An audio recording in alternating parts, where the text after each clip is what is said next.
So today's match between LSG versus RCB, I feel that tonight game is going to be batting paradise versus how much bowlers can be disciplined in this whole blockbuster game. The defending champions RCB will host LSG in a must-win for both sides because RCB sits third on the table with approx 6 points from 4 to 5 games, which of course they have the strong net on it as well.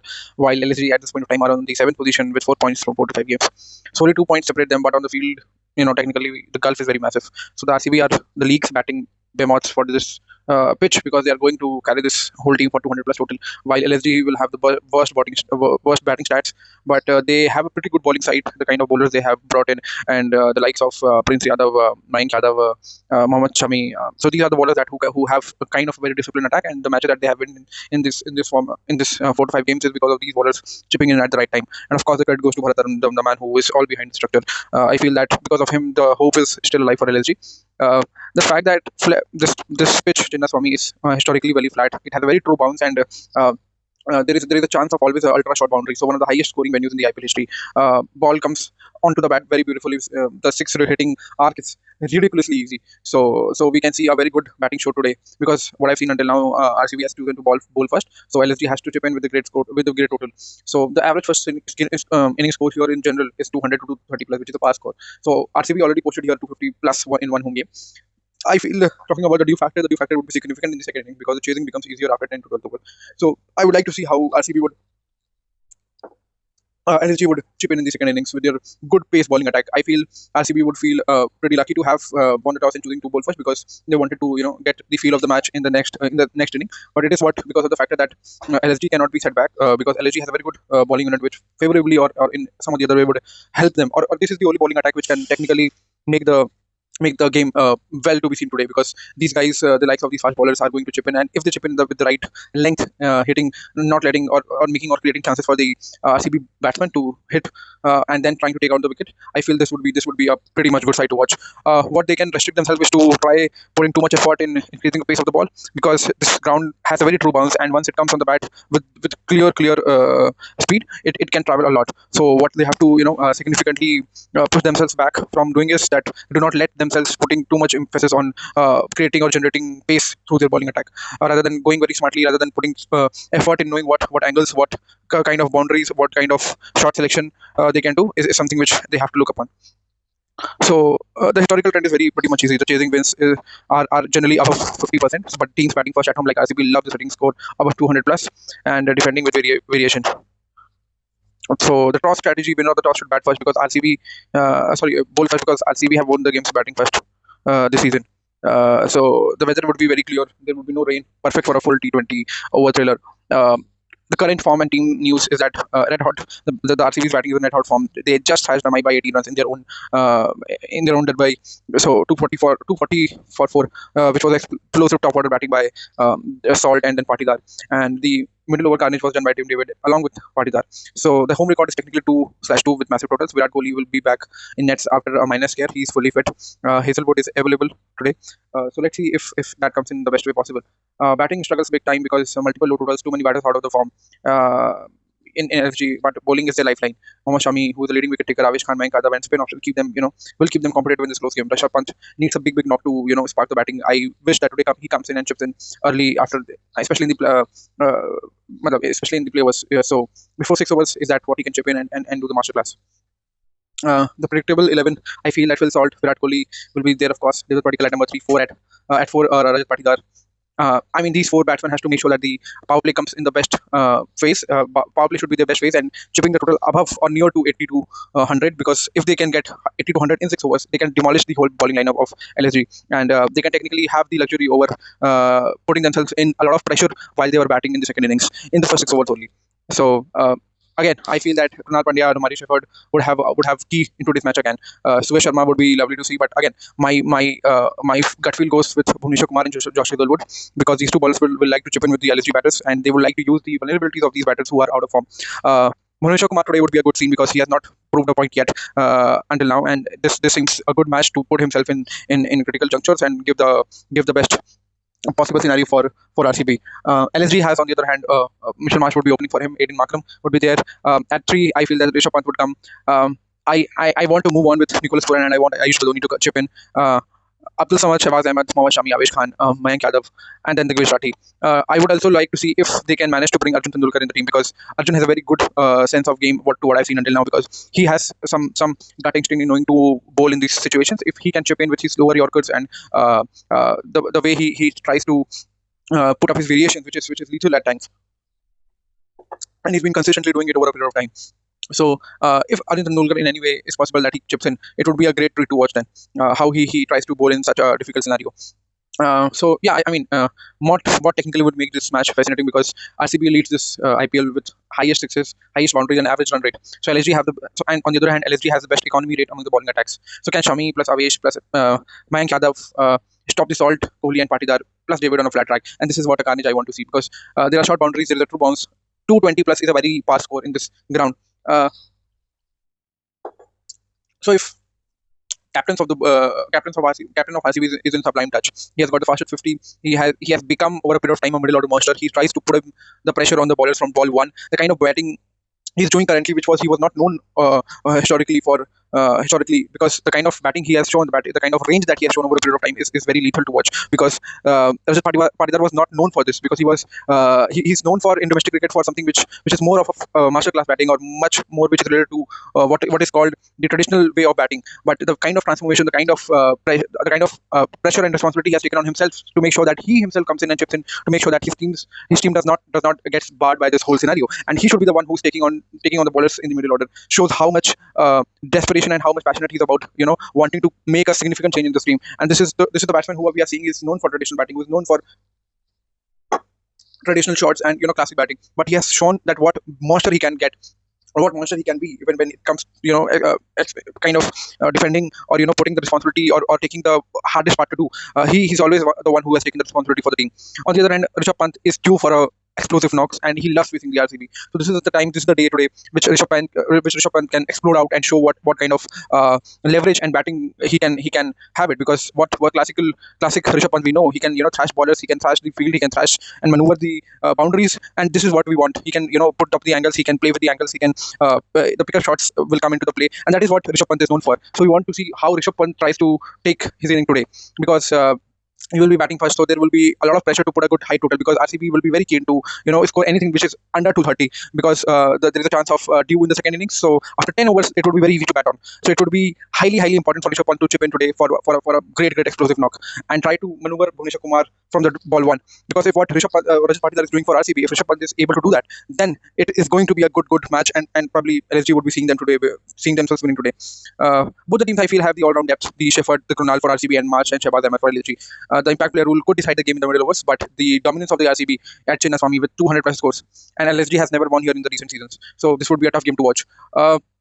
If we see Rajat Patidar's blueprint, they have the very aggressive top order platform, including starting from Salt plus Kohli / Particle to blast the power play.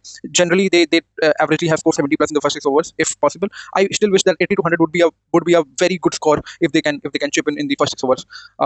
And if the middle order six machine comes, the Patidars, the Davids, the Hitesh, they can lead the league in sixes from over 7 to 16. Generally, the bowling plan would be around Suyash and Krunal in the middle overs to break the momentum, and then the pace of Bhuvi plus Hazelwood at the death with variation. So the goal should be 200 plus and defend with due advantage. But RCB has chosen to bowl, so they will try to restrict them under 180, 170, and anything that is less than 200 is very chaseable for RCB. I feel for survival, the LSG would go with Marsh and Makram, and they need to see off at the early pace. Then Pant and Puran, then Pant or Badoni need to accelerate. The batting revival is the priority of today's match, because if LSG could chip in with the best thing possible, Mukul Chaudhary can do the treat at the end. So this is what the squeeze would be to watch. Shami Avesh and Mayank to bowl tight lines, or Shami Avesh and Prince Yadav to bowl the tight lines and using as much slower balls, as much as cutters, as a shock ball, or not as a shock delivery, but something which can shock the batters on a true pitch, which is wanting to have a true bounce. You can deceive the batsman with your slower balls and cutters. So Shahbaz in the middle would be try to contain Patidar and David. I would still say if LSG is not able to take the wickets in the power play, the only way to stop the RCB's batting depth, I feel that the match is already done. If they can blast in the 6th over RCB, then it will be very difficult for LSG to come back. Phil Salt, Virat Kohli would be a good trade to watch with Mohammad Shami. Shami swing versus RCB explosive openers would be breakthrough, or it would be a great carnage to watch. I would also like to see the Rishabh Pant versus RCB space. Pant's record versus RCB is very strong. A match winning knock here could technically turn around the LSG season, and this is what they are wanting. Their batting revival is what they're waiting for. Uh, I I feel that LSG has the best bowling unit in the tournament. They have the economy rate of 8.5, which is number one. They are the only team yet to concede 200 run in an innings this season, despite facing such a strong attacks. So strong in containment and building pressure is what they will be looking today. And RCB economic rate is 10.62, which is ranked 8th. Their bowling is functionally very leaky, but especially on the flat tracks, they rely on the batting firepower to post the huge totals and then defend the variations. Plus, they are expecting to have the help from the due factor. I mean, the approach should of the LSG in the first inning should be to control, in the second inning should be control oriented. They need to aim to restrict the run flow rather than always attacking for wickets. So if they will try to restrict the runs, this is the pitch that can offer you a wicket. So you need to figure out your lengths very early, starting from the ball one, and they will have the luxury to understand that because they are going to bowl in the second innings. So they have to bowl tight lines. They need to use their variations in the best way possible and build pressure at both ends so batters can take the risk and eventually can you can fall out with the wickets. Mohammed Shami will lead the new ball swing both the ways and seam movement. So his economy in power play is excellent. So if you see, it is around 6.1. And the fact that he focuses on hitting the deck and getting the early movement on true pitches, it's what he will be doing the best. I mean, Prince Yadav can come chip in with Mohammed Shami in the power play, and Digvesh Rathi or Mayank Yadav can bowl the hard lengths to cramp batters in the middle overs. I would still like to see mix of Yorkers and slower bouncers and cutters from Shami, Avesh and Mayank, if not Prince Yadav. The goal should always to execute under due while defending or restricting the total. So consistency and economy is what they have to look for. Shami, who has an economy of 6.2 overall, which is best among the regular bowlers, that would be setting the tone for today's match, and they have rarely been hit for the big totals.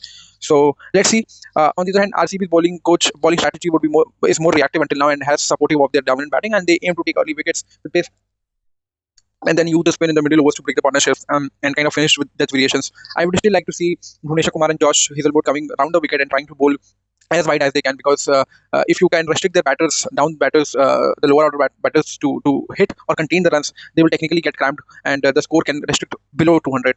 And I still feel that on home pitches they often defend 200 200 plus by mixing the pace and spin very cleverly. So the strategy of RCB is very clever. Is that they know when to variate and when to put up the bowlers, when to put up the spinners and when to put up the pacers. Kunal Pandya, on the other hand, has been a trump card for them on the flat decks, so he would be a treat to watch today. Bhuvneshwar Kumar, Josh Hazelwood, or Duffy would try to have hard lengths and bounce. They kind of will look for the early breakthrough from Salt, Kohli, or Padikkal. So Suresh Sharma would be key coming around the wicket and trying. They have a good number of left-handers, so the planning would be very simple. Of Suresh Sharma is to come around the wicket and try to bowl wide off the pitch in 7 to 8 on 7 to 8 stump and try to deceive or make the batsmen Nicholas Puran and Rishabh Pant to go for high scoring runs on the covers. So if they can make them cleverly put pressure on, and if they can try to try to make balls spin from middle or off stump to let these left-hander batters to go on the covers, he can definitely get the success. More flighted or more push through deliveries to target the wicketers can be a luxury and can do something which would restrict Puran and Pant at the same time. And that is the reason I don't want Puran to be playing in the 11, because I want Badoni to chip on and take on the bowlers in the likes of Pandya and Suresh Sharma in the middle overs.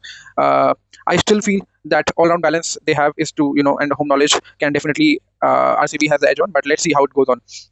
Moreover, talking about the ground-specific strategies, I feel that short straight boundaries are very short. The boundaries at the straight are very short, so they will try to target the lofted drives and straight sixes.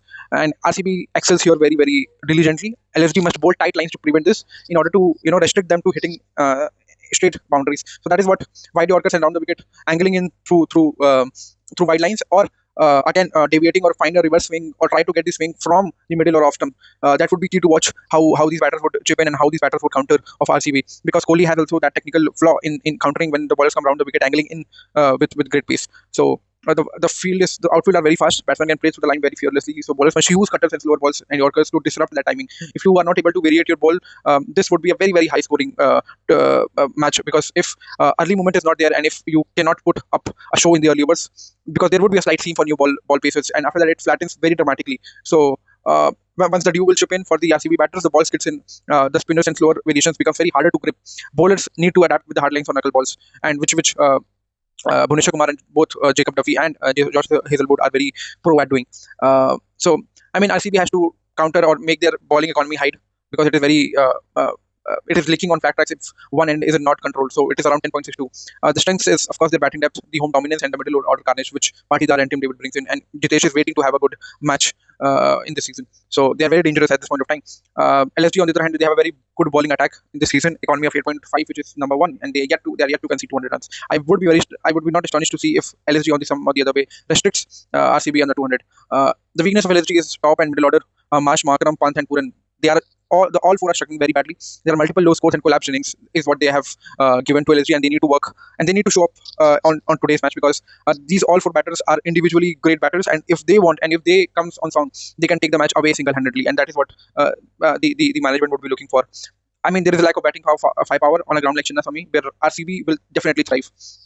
So, I mean, Phil Salt can be rushed by extra space early on the inning and try to have an early swing. He has lost his wicket to a new ball operators multiple times. So, what we can target by Prince Yadav, what can be the targeting area of Prince Yadav is that try to bowl full, try to have us that swinging delivery or hard back of length on off-stump channel, and try to or make him great to watch, great to play an off drive or cover drive. What Phil Salt can do, that he can delay the front foot stride that he comes very easily early in the innings. So he can delay that front foot stride, play as late as you can with the soft hands, and try to maneuver the field with the best possible way you can do by not by not hitting very hard, or don't try to go on the ball very hard. Try to play as late as you can, maneuver the field with the ball as late as you can, and use the power play license to technically punish anything that comes short or wide once you see the ball. So don't try to chase the ball, but the moment you try to chase the ball, the bowlers like Prince Yadav, Mohammed Shami can become very dangerous. Virat Kohli technically has a subtle weakness, which is subtle base variation and those off-term cutters. So there is a past struggle versus there is a certain medium pacers who can target these lengths. The target area generally is the good length slower ball or a seam position that changes on off-term. So if a bowler continuously targeting on off-term and trying to get a seam or a swing from that area, that will definitely make a chance to get Virat Kohli out. What Virat Kohli can do is watch the hand and seam very closely. So if he can rotate the strikes early with typical nudges that he does from long time, then he can punish the predictable lengths with his whip through mid wicket, which has become dangerous and monstrous over a period of time. On the other hand, Devdutt Padikkal generally is very aggressive on the front foot play that can be exposed by the raw pace and steep bounce, which LSD bowlers would be very keen to do that. The targeted area once the Devdutt Padikkal comes in would be bouncers or hard length at 145, and targeting the shoulder and the head of Devdutt Padikkal, because he generally tries to fall when he tries to hit the bounces when it comes to the high pace. So what he can do is he can stand very deep at the stance and try to have the quick horizontal bat pulls or hooks. Let the ball come to him on this true surface, because once you get the feel of the pitch, you will definitely know the ball has a true bounce if it's coming with a particular pace, and then you can try to hook or try to pull the ball according to the pace. But that would be a try to watch how this particular manages this. Rajat Patidar today will be the victim of, I feel, the law of averages, because clearly someone has one devastating versus both spin and pace with 200 plus strike this season. So what we can technically do with Rajat Patidar, what LSG bowlers can technically target is that they can try to have a flighted spin or a disguised slower balls, to technically tempt the big shots on a gripping middle phase. So if you see the template of Rajat Patidar, he technically goes from ball one, and if someone can push him or make him tempt to go for the big shot with a flighted spin or something which is dipping for the fast pace bowler, and something that comes not naturally to him, would definitely make Rajat Patidar vulnerable at this point of juncture. Of course, his counter would be picking the lengths early, and he should continue aggressive intent with clean hitting over the infield, because this is what he's known for. Tim David, on the other hand, can be contained by perfect yorkers and slower bounces if not given the width. If the moment he gets the width, he freezes his arms and delivers the ball the way and the area that he wants to. So yorkers and cutters under the dew would be very difficult to do, but let's see how LSG bowlers can do that. The counter would be, of course, Tim David is stay deep in the crease, manufacture the room, or uses the power to clear the short boundaries, and which Tim David has shown in the 2 matches back. So let's see how LSG bowlers would tackle on. Mitchell Marsh has shown the historical weakness because of his timing this season. He gets early movement, which exposes his front foot push. So new ball swinging, seaming on the middle and off would be a targetable area. But I still feel that if Marsh early in the innings can play late and use his soft hands for singles and wait for the pitch to flatten, and then he can thrash and be monstrous in the middle overs, would be great to have a Mitchell Marsh special today. On the other hand, Aiden Markram, he's inconsistent against the spin and the pace variations. There has been the line of low score this season. The targetable area, of course, is push through spin or cutters in the middle overs, which he becomes the target of. But again, the counter would be rotate the strike aggressively and use his T20 experience to build the partnership if he comes in the middle order early in. I feel Rishabh Pant is opening the experiment, which has led to inconsistent shots, one run out and early pressure, which has made him more vulnerable to or succumb to that pressure. Generally, the targetable area for Rishabh Pant is hard length or a spin in power play, which to cramp him. But the counter is, of course, trust his natural aggression, but try to pick the lengths carefully. And Chinnaswamy is suits his lofted shot once he gets settled. And he has played one of the finest knocks in 2018 on this round, so he can try to repeat that inning again. Then We will like to see power play bowling would be Shami supporting the paces, attacking with the swing and hard lengths to exploit the early movement. The goal would be keep RCB under 70 and take 2 wickets, especially. RCB would be trying to have Bhuvi swings and Bhuvi to have a swing and Hazel and Duffy to get the true bounce with that surface, targeting the LSG stop order with seam movement. The early breakthrough would cripple down the batting lineup. Let's see. The Chinnaswamy turns this RCB game to lose because their batting strength align perfectly with the ground. While I feel that LSG's bowling discipline will face the toughest test yet, and LSG can only win by taking early wickets and exploiting the occasional bowling leaks of RCB. So let's see. RCB should target LSG's out of form top order relentlessly. This promise T20 plus thriller today. Let's see who has a better plan face wise to execute today.